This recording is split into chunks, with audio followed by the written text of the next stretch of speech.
আনুষ্ঠানিকভাবে এবার শপথ নিলেন কুমারঘাট ব্লকের অধীন ৯টি গ্রাম পঞ্চায়েতের নবনির্বাচিত পঞ্চায়েত প্রধান, উপপ্রধান সহ ভোটে বিজয়ী পঞ্চায়েত সদস্যরা।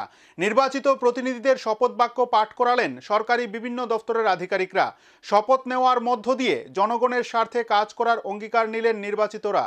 রাজ্যে ইতিমধ্যে সাঙ্গ হয়েছে ত্রিস্তরীয় পঞ্চায়েত নির্বাচন।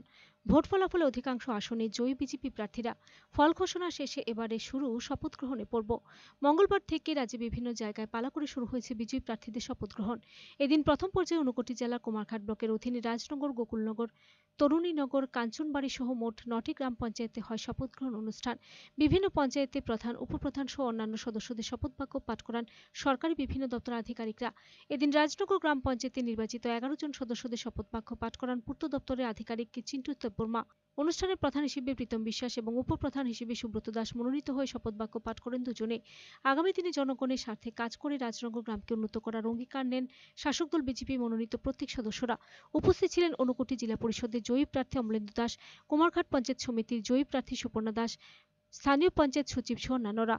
অনুষ্ঠানে আলোচনা রাখতে গিয়ে অমলেন্দু দাস আশা ব্যক্ত করেন, গ্রামের মানুষের ভোটে জয়ী হয়ে গ্রামের উন্নয়ন তথা রাজ্যের বিকাশে কাজ করবে নবনির্বাচিতরা।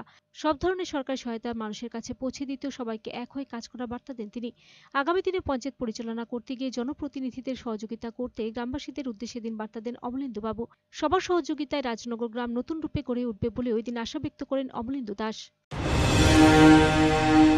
শপথ দিয়েছেন তাদের সঙ্গে সহযোগিতা করবেন এবং সুন্দর একটা গ্রাম, যেটা আমরা লোকতন্ত্রের সর্ববৃহৎ গ্রাম সরকার বলি, যেখান থেকে সমস্ত রকমের প্রকল্প সেখানে বাস্তবায়িত হয়, তাদের কাজে আপনারা সহযোগিতা করবেন এবং সবাই মিলে একটা সুন্দর গ্রাম উপহার দেবেন, যাতে আমরা মাথা উঁচু করে বলতে পারি যে গ্রাম রাজনগর আজকে এই কাজে এগিয়ে গেছে।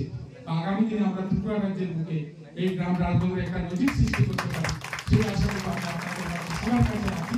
যারা নির্বাচিত হয়েছেন তাদের দায়িত্ব আছে, কিন্তু যারা নির্বাচিত করেছেন, আপনারা যারা গণদেবতারা আছেন, আপনাদেরও গুরু দায়িত্ব আছে।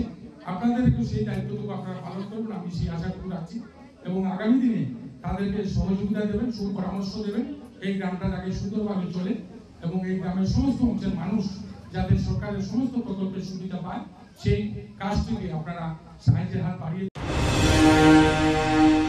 অনুষ্ঠানে গ্রামের মানুষের স্বতঃস্ফূর্ত উপস্থিতিতে প্রত্যেক পঞ্চায়েতে এদিন শপথ নিলেন নবনির্বাচিত পঞ্চায়েত প্রতিনিধিরা। তারা অঙ্গীকার করলেন গ্রামের উন্নয়নে কাজ করার।